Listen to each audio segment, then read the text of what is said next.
Hello नमस्कार मित्रांनो, सर्वांचं शेतकरी बिझनेस फेसबुक पेजवर स्वागत आहे. मी योगेश कदम. आजचा आपला टॉपिक आहे कोथिंबीर पीक. कोथिंबीर पिकाची संपूर्ण माहिती आणि नियोजन या व्हिडिओद्वारे आपणास माहिती देतोय. कोथिंबीर हे पीक सरासरी आपण उन्हाळीमध्ये भरपूर ठिकाणी लागवड करता येईल. जूनच्या सुरुवातीला पण लागवड मोठ्या प्रमाणात केली जाते कोथिंबीर पिकाची. कोथिंबीर पण काही ठिकाणी पावसाच्या नियोजनानुसार जास्त करून शेतकरी हे कोथिंबीर पीक उन्हाळ्यामध्येच लागवड करतात. त्या उद्देशानेच आपण माहिती देतोय. आता हे पूर्ण आपण फेब्रुवारी महिन्यात कोथिंबीर लागवड केल्यानंतर कशा प्रकारे नियोजन केले पाहिजे याविषयी पूर्ण माहिती देणार आहोत. चला तर मग व्हिडिओला सुरुवात करणार. आता पहा, जमीन, बियाणे आणि लागवड या तीन विषय माहिती अगोदर देणार आहोत आपण. जमीन कोणतीही चालते, हलकी, भारी, मुरमाड, म्हणजे तीन प्रकारच्या जमिनीत तुम्ही कोथिंबीरीची लागवड करू शकता. हलक्या जमिनीत तुम्हाला सरासरी 35 किलो बियाणे वापरायचे आणि काळ्या जमिनीत 32 किलो. त्यानंतर जमीन तयार कशी करायची, म्हणजे जमिनी लागवडीच्या पूर्व मशागत कशा प्रकारे करायची पहा. आधीचे पीक असेल तर जमिनीची नांगरट करायची आपल्याला आणि चांगले रोटावेटर करून जमीन भिजून घ्यायची आणि नंतर पेरणी करायची.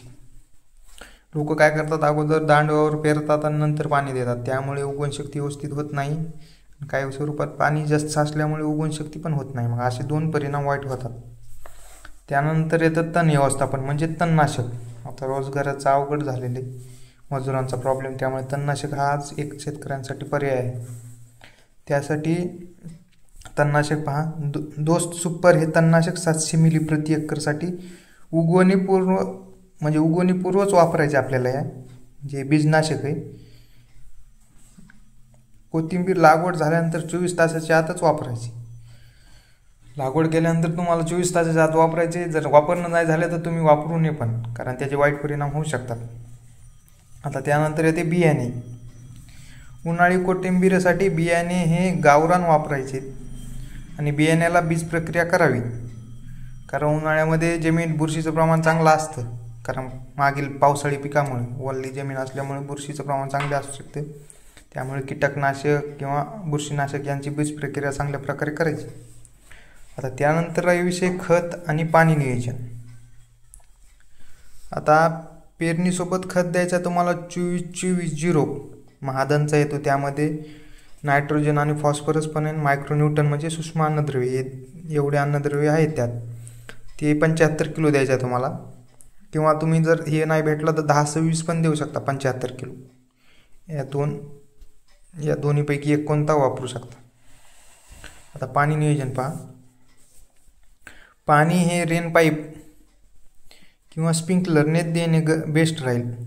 बेस्ट म्हणजे गरजेचंच आहे. तुम्ही जर असं सर्वांनी पाणी देताल तर चांगलं नाही, कारण एकतर तुमच्या स्प्रिंकलरच्या पाण्यानं पाण्याची बचत होते, कमी वेळेत जास्त पाणी भिजून निघते राहणं. कारण यावरील कोथिंबीर खूप छान येते. म्हणजे जसं त्याला लागल पाणी तसंच जी कोथिंबीर घेत राहते. त्यामुळे बेस्ट कोथिंबीर निघते. उगवण होईपर्यंत स्प्रिंकलरने पाणी देऊ शकता, नंतर चालणार नाही. उगवण झाल्यानंतर तुम्ही साधं पण पाणी देऊ शकता सर्वांनी. त्यानंतर फवारणी. उन्हाळी कोथिंबीरीला जास्त फवारणी गरज नाही, फक्त पाणी नियोजन चांगले पाहिजे. उन्हाळ्यात कारण उन्हाचं प्रमाण जास्त असल्यामुळे रानाचं बाष्पीभवन बी होतं पाण्याचं भरपूर. त्यामुळे पाणी नियोजन खूप महत्त्वाचं आहे यावेळेस. चांगल्या वाढीसाठी